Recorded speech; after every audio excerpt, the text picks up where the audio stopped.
Welcome to The Engaging Life, a podcast about using engagement equity to improve your relationship building skills in your personal and professional life. And now, here are your hosts, Brandon Suba and Angela Cheney. Well, hey, Angie, how you doing? I'm good, Brandon. And you? I'm good. I was thinking about this. I think I always start the same way with a, hey, Angie, how are you? I think you're going to have to switch it up a little bit. I guess I should have done that when I thought of it. Well, hey, all the listeners out there, welcome to the Engaging Life podcast. We've got a fun-filled episode. Shocker. This is one of my favorite topics. How about you? You know what? All of your topics are my favorite topics. Thank you. I appreciate the support. You bet. Speaking of support, if you'd like, no. I had a whole plan for this. Check it out. So we're doing family photos tomorrow. Exciting. At like 7:30, 6:30. In the morning? PM. Nope, PM. Oh. Threw me off a little, but I guess, is that cool? Are people doing that, the evening photos now? I don't believe I've ever had family photos taken, so Like I in don't general? know. Oh, No. okay. Well, Liz is really good at scheduling them. So we're doing family photos. So I didn't shave my neckline. Normally, since we are on camera, you can go to our YouTube page and check out the Engaging Life podcast on YouTube, but I didn't shave. So if you want to see what my neckline looks like, because if I shave today, And I can't who shave wouldn't? tomorrow. Who would? See? You Thank can't you. shave 2 days in a row? No, because it irritates my neck. Interesting. Mm-hmm. Nope. So it's about every 3 days, and this is day 3, so I should have, but I'm waiting for tomorrow so that I look nice for the pictures. That's my goal. And tonight we're trying on outfits and stuff. I still don't know what I'm wearing. This sounds like a big production. It is. No, we take family photos about once every 2 years, I think. Just kind of considering how the last 4 years have been, I guess you could say. Sure. And so tomorrow's the big night. Woo! Okay. So I'll let you know how they turn out. So yeah, check out YouTube so you can look at Brandon's beastie neck. Wow, when you say it that way. New polo, too. New polos! Oh. Okay, Two reasons to check it out. There you go. So check out our YouTube page. But that has nothing to do with the topic today. Of course it does. No segue whatsoever. Just trying to promote that you can watch us as we're doing the show. So today, we are going to talk about passing the perfect referral. Because we've talked about, what was it? Not passing. How to ask for the perfect referral. Correct. Right? So now let's say you're talking to somebody and you have a great opportunity. Let me give you a little background, though, of my first year of being in a hard networking group. You ready? I am ready. Okay. So I sold countertops and a decent sized group, I think right around 20. We were a morning group, which I still don't understand how I ever did a morning group. But what I learned was countertops are very much a want, not a need. Correct. And I think in a lot of the networking groups, there are more needs versus wants. And I know you don't need a mortgage, but you do. Sometimes you do. Yeah, if you want to buy a home, right? If you're at that point in life. So I did not get a single closed quality referral my first year. Wow. And coming from, and I think that has a lot to do with why I care so much about educating people on the right way, not the right way, the effective way Right. to do this stuff, because I was on the other side of just getting and this is the worst, hey, give so-and-so a call. And so what I was getting was, I called them organized cold calls, because I didn't have to look up the number. Somebody gave it to me. Okay. But it was still straight a cold. And I had people, why are you calling me? Who are you? My favorite, I think, was, no, we would never do a remodeling kitchen, or we'd never remodel our kitchen in this house. And I'm like, great. So Fantastic when referral. are you moving? Right. Yeah. And a lot of it, to me, now my first year, a lot of it had to do what I was saying, right? I was using anybody and very broad, and if they're looking to remodel their kitchen or their bath, give me a call. I just want to give them a quote. I really was trying to make it what I thought easy Right. for them to refer me. But what I did is I made it too easy for them to send me garbage. Okay. And Makes sense. I don't think anybody did it 100% intentionally, but I very much had... There's always that one. Well, let's ruin Brandon's weekend, make him work, which I work on the weekends. But what it really was is, I heard my brother-in-law talk about remodeling their kitchen. You should give him a call. Right. So Okay. there was no introduction beforehand. There was no Nope. qualification of the referral. It was basically, I'm sitting here, I don't have a referral. Oh, his is broad enough that I can schmooze this one in there. And once again, I don't think anyone ever's like, oh, this door prize looks pretty good. I got to get a referral in for it. They were trying to help me, but it really hurt. It hurt me more. And it got to the point where when people said they had a referral for me, my expectation was so low on it that I think I struggled with follow-up on it sometimes. Oh, absolutely. Nobody wants to call and have them be like, who are you? What do you want? Nobody wants an that. Organized rejection call, right? For your week. So what I'm going to share with you is the steps that I always took when passing a referral, because I got so dang excited when I had a referral. Mm-hmm. I wanted to make it flawless and perfect. But what I found was a lot of my referrals closed because they were more qualified, and it gave me great credibility with others, hence maybe why they tried to pass me more referrals that weren't always the greatest. So, okay, so step one is you're at a group, you're talking to somebody, and they say, I need my carpets clean. No, that's a service. That's a service. And I'm going to talk about the service opportunity versus not. Because if you want your carpets clean, I'll throw a name out. Boom, got this. Right. Let's use countertops then. Because that's a bigger ticket item. Okay. That you're not always, okay. So I find out somebody once, that's a quote too. I'm curious. Yeah, that wouldn't work either. Yeah. Real quick, go off topic here, but on topic. Nothing new. How much did it cost to get a countertop covering? Oh yeah. It was between, depending on the size of the kitchen, $2,300 to about $5,000. For all the countertops in the kitchen? Mm-hmm. Okay, interesting. Not always. We're having our kitchen remodeled at this point, but it's completely gutted. Well, so that's I was different. Just curious. That's very different because yes, we were an overlay, so it was more remodeling. It was silly when people tore out their kitchen because we had to put a countertop down. Right, and I'm not saying I would do it. I was just kind of trying to compare and contrast what an overlay would have cost. We're getting a full granite slab. Oh gosh, no. What happened was the big shift that happened. Kind of why I got out of the industry was granite and quartz prices were coming down, and the company I worked for was a franchise, and so you had to buy the product from them. Well, their costs were going up. Oh, so it was starting to become not even comparable. Okay. I would walk in and quote somebody, and they would give me another quote that they got. Everything that I offered included, sometimes more, and I was like $1,000 more. Mm-hmm. And as you're doing a kitchen remodel, $1,000. I mean, that could be all of your hardware for the whole kitchen. So it got very difficult. I hung in there, though. I did hang in there until I got to go and do networking and you worked for a with living. My good friend, Kim. I did. I loved Kim. Yeah. Kim taught me a lot about kind of standing up for myself a little bit more because she... Oh, Kim would say whatever she absolutely would. Was on her mind. We're not going to share any grand transformation stories. So, okay, but why we got off topic, I thought of the example that I was looking for. I want to meet the CEO of company ABC. Okay. And somebody in the group knows who that person is. Should they just say, yep, here's their phone number, here's their cell phone, give them a call? No. Because what that does is that hurts credibility for everybody. Mm-hmm. And then I'm just going to call and make a sales call, right? Right. And also maybe the CEO of XYZ company doesn't want their cell phone being given out. Oh, shocker. So when you have a referral opportunity, and this can be in the service industry, but a lot of the times if you're giving quotes or you're doing a service, you love phone calls. It's just part of the job. Mm-hmm. Okay, so this is a big introduction, though, that I'm asking for. And let's say now I'm the person that knows who that CEO is. The first thing I'm going to do is I'm going to reach out to the CEO. Correct. We'll call this person Jeff. That's my dad's name. Oh. All right, so Jeff. Jeff of the not approving of your haircut. Yes. Ilk. Yes, and by the way, if you want to see my haircut, that Brandon's father does not approve of. He did not. And you can check out our YouTube channel and see the haircut. It's growing out. As well as his beastie neck. I'm working on it. I'm just hairy today. And new polo. Oh my gosh, that's right. So many reasons to go. Don't even look at me. There's no point to even look at me. Everything is about Brandon. Split up today. This is my show. Thank you very much. It's our show. This is our show.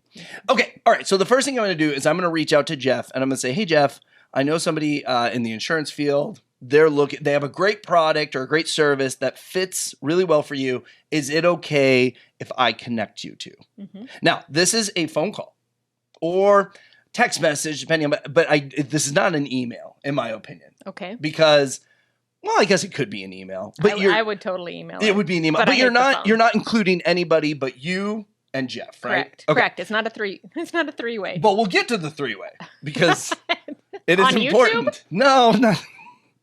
Let's not talk about the things we've learned this morning. So, okay, so I'm going to call Jeff, and maybe Jeff then says, oh, ironically, that is a conversation that we're having at the office. I would love the introduction. Sure. Okay, so by doing that one step, I've eliminated the cold call for the person in my group. Mm-hmm. I have made the person that I'm referring excited for the phone call. And if you've ever called on a referral, you want to get the, I've been waiting for you to call versus the, who are you? Yeah. Why are you calling And me? you've also opened up the opportunity to end the referral right there, because it's very possible Jeff is going to say, we already have that. I don't need that. We just switched. Yeah, something on those All lines. the things that they're going to say that means, no, don't have them call me. Well, no, and from a sales standpoint, if you can, if somebody can come and say, hey, I thought I was going to make this referral, I didn't, it was a no. Well, they took the no for me, and I'll take a no all day long. Oh, absolutely. But yeah, I didn't have to put any effort into it. Okay, but in this case scenario, so Jeff said, yep, yeah, that sounds great. Connect them. So there's 1, 2, 3, 4. I have 4 different ways to make a connection. I thought we were going with the 3-way. Well, it's on there. See, 3-way coffee. I specified on the copy. Uh-huh. So the first one is the email introduction. This is something you can do from your phone, from your I was going to say tablet. I guess that's kind of specific. You can easily send an email. Are those even a thing anymore? They are. I think tablets are more than laptops, really. Although you're a laptop guy. I'm a writer. You are, so you need it. Yeah. So, okay, so you can set up an email, and this is going to have the person that you're referring, the person that asked for the referral, and yourself. Obviously, you're sending the email, and you make the introduction. I always like to do Jeff, and I'm going to use you as an example of this. Okay. Okay. So Jeff and Angie, comma, or good morning, Jeff and Angie. And then I would do Angie, comma. The referral that we were talking about, Jeff, this is their email, and I got the okay for you to connect. And then I would go, Jeff, comma, this is Angie, the person I was talking about. I wanted to connect you guys. And then I'll do a line of like, good luck and let me know how it goes. Right. And I do like the reply all. Like, I don't mind staying on it, but to me, if they don't keep you included, that's fine. It tells me your credibility is really good with the other member, because they took the referral and they ran with it. Or they don't know how to use email. Meaning they don't know the reply all button? Correct. Okay. Yes. Because I've heard people use it too much. Oh, I've had horror stories about replying all and realizing I've put something in there that shouldn't be in there. Oh, that's why. See, I never use Kind reply of like all. the group text. Ooh. Where you forget that one person's on there and you say something about that person. Never done it. I've never done it. Never accused of that. So an email. Nice and easy. Great way to get everybody in there. And I put a lot. I probably put too much information in there, but I don't mind. The next one. Take them to a meeting or an event. So, Angie, I know that you're going to be at this networking event. Okay. So I'm going to invite Jeff to come with me as a guest. Or if it's at the group.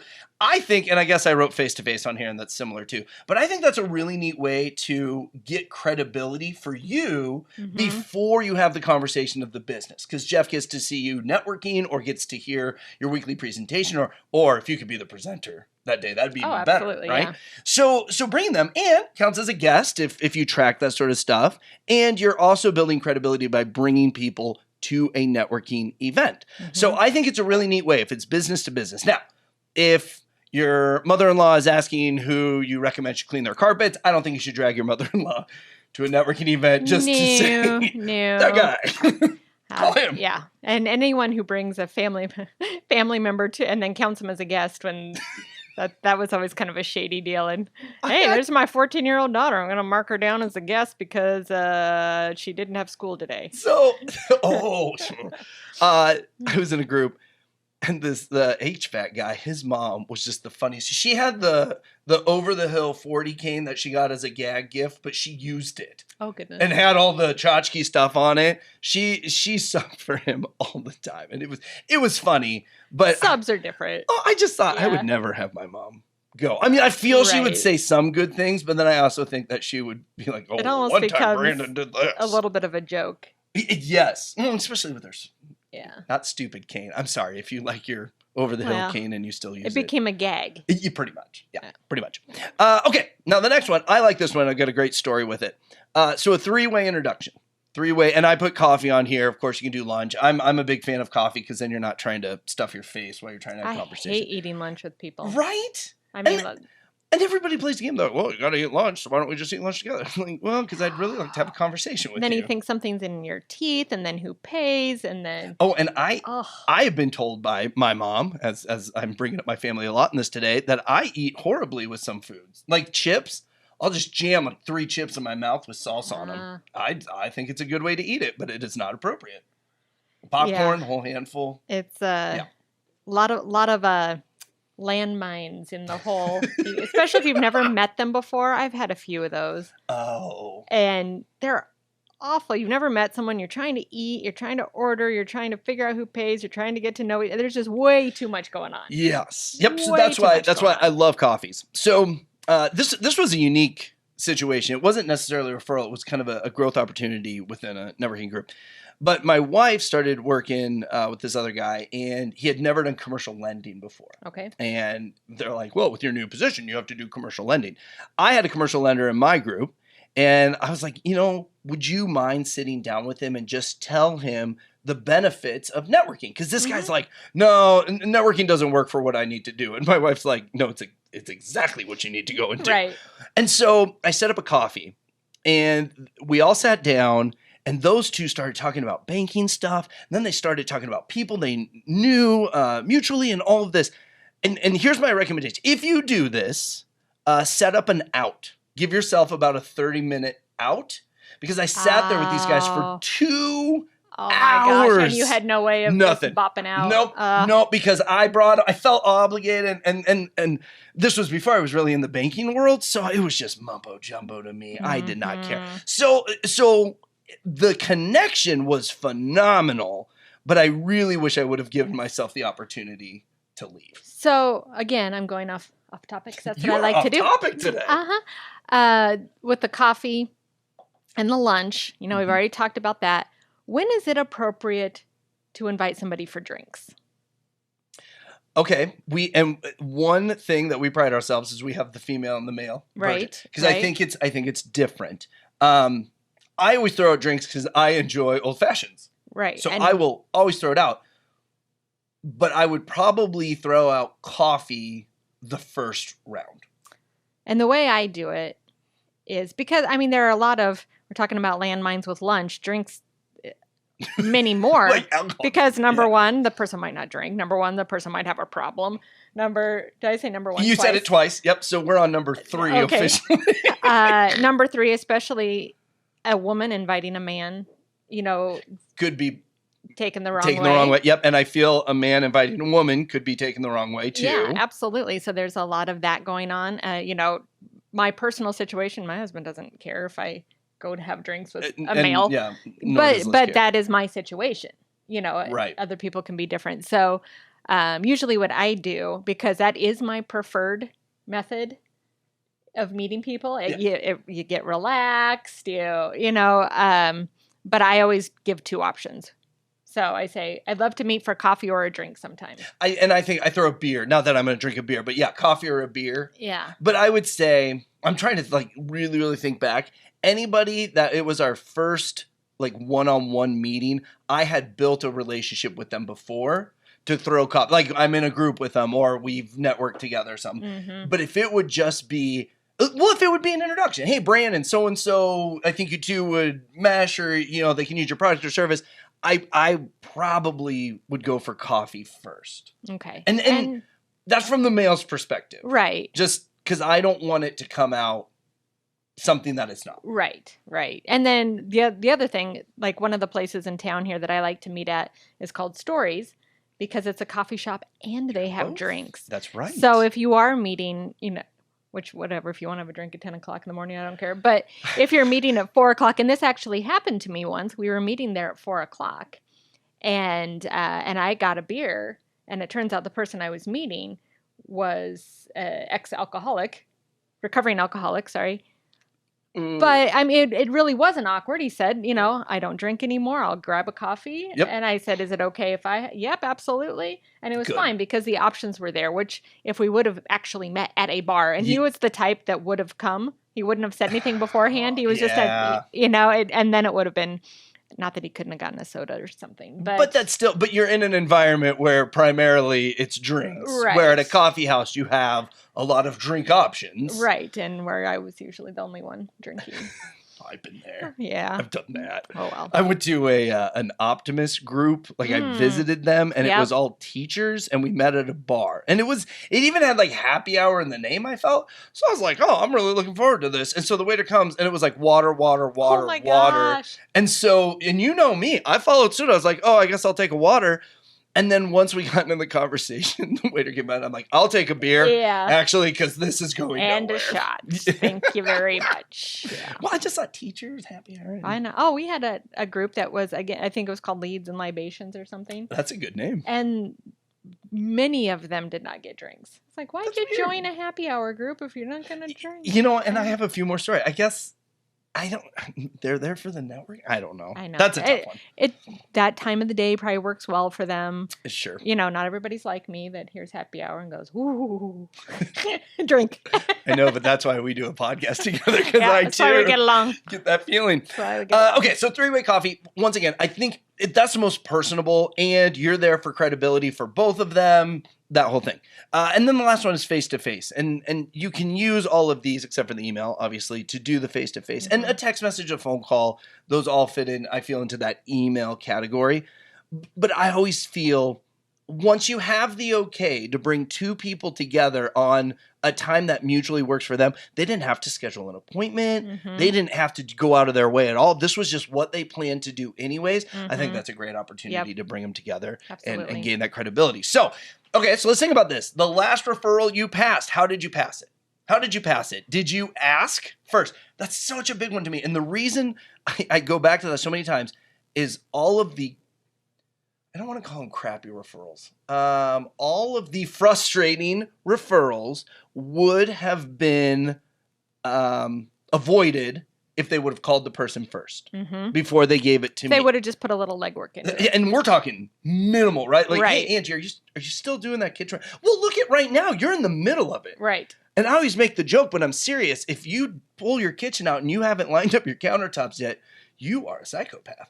Yeah, you're in trouble. Like, yes, because you don't. Okay, right. So have you asked? And then once you asked. I do have our countertops. Well, I'm a little hurt you didn't have me help pick a color, but I'll get over that next week. I didn't even have my husband help me pick a color. That's why you call me? I just went and did it. Well, that's probably for the I'm very decisive. And I'm really good at letting you make the choice anyways when it comes to color. Okay, so did you ask? Did you ask? And I bet a lot of you didn't. I'm going to be honest. I fell into this category too, but asking makes such a difference. And then how did you make that introduction? Did you go so far as to make a face-to-face? Doesn't always work, but when it does, it's phenomenal. Okay, so we've got all this going. Okay. You have met with Jeff, and it went really, really well. So do I just blindly hope that everything worked out great? Of course not. No. Now, if you are in a networking group with this person, that does make the follow-up a little easier because you'll see them. But let's say you don't see them for 3 weeks at the group. I'm nervous now that they quit their business and job.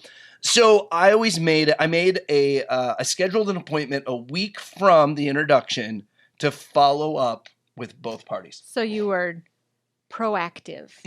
Yep, and I scheduled it. Smart. So I had to do it. Right. Not on my to-do list. This was a scheduled appointment. Right. And what I would simply do, preferred method of communication, so text, email, whatever it was, because I've already did the legwork, I would just say, hey, Angie, did you connect with Jeff? Or, hey, Jeff, did Angie connect with you? I knew kind of whose ball the court was in for the most part. So where this is important is you could lose your credibility without even knowing it. Because I told Jeff, I have Angie. She's going to take care of your problem. He's excited now, but... And then Angie drops the ball. Angie dropped that ball. Yeah. Not this Angie. She never drops the ball. Never. But this hypothetical Angie. I've heard bad things about her. I'm not walking down that path. I'm not doing it. So this way, when you follow up, you're building credibility across the board, and you may save a deal. Yeah. You may save a deal if that was... Because a lot of the times Angie did not dropped the ball because she's a terrible person. Right. She forgot, or the email went to spam, or, there's a lot of reasons why that connection might not have been made. And so to be the facilitator of it Correct. just enhances your credibility even more. Yep. And as far as I'm concerned, if I was passed a referral, dropped the ball for whatever reason, and the person that gave me the referral saved the day, I want to help them out so much. Absolutely. I want to get that back to them. That is a deposit into their equity account. Yes. Okay, and then I love this one. Expect nothing back. And I know you talk about this a lot. It's my favorite, and I knew this saying, but I didn't use it until you did. But the tit for tat, right? And when here's the thing though, chances are you haven't done all these steps anyways. Right. If you're a tit for tat mentality, No. because your goal is to produce the referral. That's it. To produce a referral so that you can get one as soon as possible. Yep, 100%. Yeah. So if you expect nothing back, you will reap the benefits more than you'll ever know. Absolutely. And again, it does come with a limit, a boundary, because I try and talk about boundaries when I have a chance with engagement equity, because it's all about giving, but there have to be boundaries because you can give too much. Yeah, you've said that, and I love that, where if you're always giving and you never ask, then you kind of become the creeper. You are, and you're the either the creeper or the doormat, or you make people uncomfortable, or there's a lot of reasons. You have to make an ask at some point. Absolutely. But not, I gave you something, now give me something back. Right. And it may be, and it may not even be a referral that you're asking for, but you are withdrawing. Correct. From Once your deposits. You've given enough, then you have earned the right to ask for something, which again might not be a referral. It could be, we're having an open house. Can you show up? It might be, can you introduce me to somebody? It might be, can you have coffee with me? See, I think that's a big one for me. Oh, I got something in my eye all of a sudden. There we go. Oh, hey, you can see that on YouTube if you want to see me pick at my eye for 2 seconds. Pass. You got to see it. I did. But for me, I like to make deposits because when I finally zero in on an introduction that I want, it's very easy for me to ask that person. Right. And I think for me, the deposits is credibility that I've earned, or that I can ask for this now, and I'll probably get it. And then the last step to this is repeat. Treat every referral this way, and you will reap benefit. I've said that twice now. Treat every referral this way, and you will see better results than what you're getting now. Yes. Because your mindset is changing. You're doing more work for the other person, which is always beneficial. Don't be a doormat, though, right? Right. And you're making more quality referrals because you're able to get rid of, or what's a better word?